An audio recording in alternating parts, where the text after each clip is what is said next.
Hi, my name is Mike Bartholomew, and this is Initiatives and Referendums in Arizona. So first off, what is an initiative? An initiative is a process by which citizens can propose new laws or changes to existing laws through a petition process. The initiative process is also known as direct democracy or ballot measure process. It is a mechanism that allows citizens to bypass the legislator and put a proposed law or constitutional amendment directly on the ballot for voters to decide.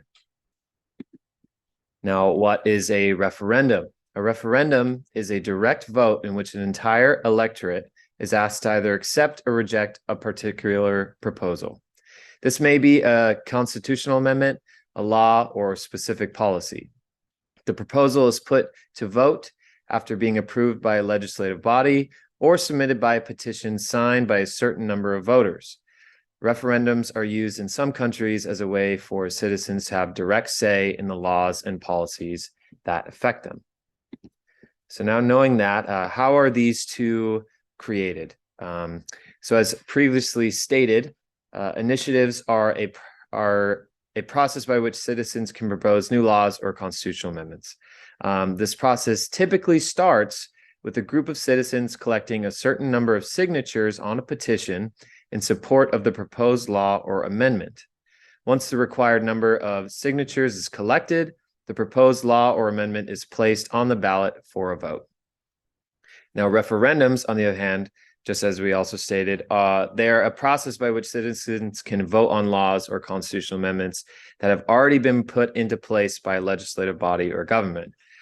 These are created when the legislative body or government may put the proposal to a vote after it has been approved by a certain number of members or because of a petition signed by a certain number of citizens. And now some of the differences between initiatives and referendums, kind of comparing and contrasting them.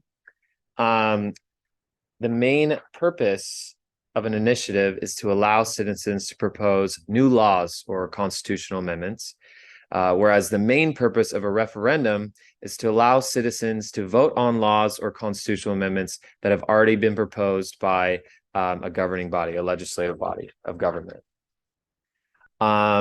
During the proposal stage, an initiative is initiated by the citizens who have to collect the signatures in support of a petition that is supporting some proposed law or amendment.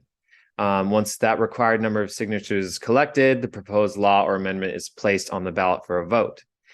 In contrast, a referendum is initiated by a legislative body or government, like we said, who put the proposal to a vote after it has been approved by a certain number of members or because of a petition signed by a certain number of citizens.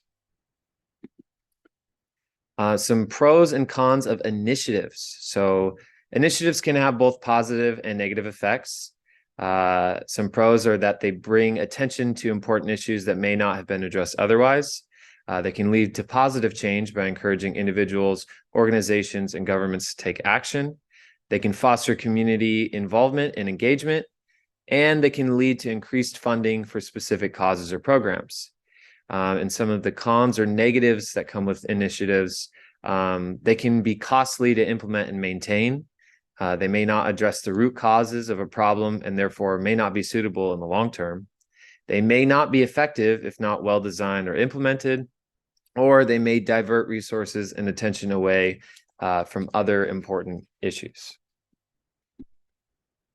Now, in regard to referendums, some of the benefits or pros of a referendum include, in regard to direct democracy, referendums allow citizens to vote directly on an issue rather than relying on elected representatives to make decisions on their behalf.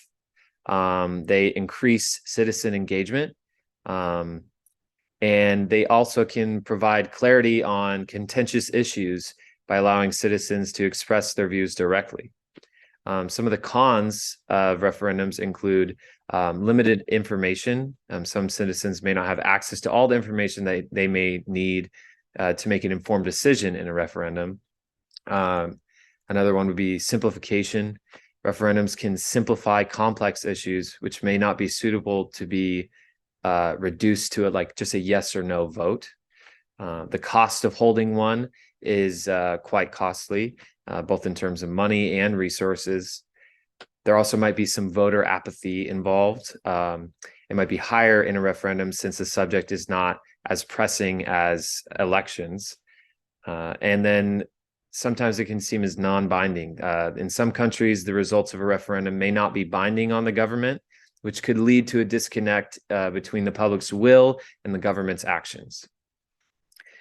And lastly, how do initiatives and referendums support direct democracy in Arizona specifically?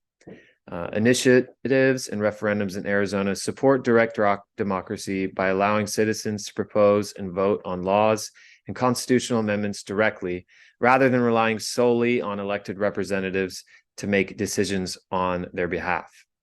In Arizona specifically, citizens can use the initiative process to propose and vote on new laws or changes to existing ones. If a certain number of signatures are gathered from qualified electors, the proposed law will be placed on the ballot for a vote. If a majority of the voters approve, it becomes a law. In Arizona, citizens can use the referendum process to vote on laws passed by legislature. If a certain number of signatures are gathered from these qualified electors, the law will be placed on the ballot for a vote, same as with initiative. If a majority of them approve, it goes into effect. And if a majority of voters reject the law, it's repealed. Both initiatives and referendums allow citizens to participate directly in the lawmaking process and overall influence the policies and laws that govern their state, providing a tool to support direct democracy in Arizona. Thank you for your time.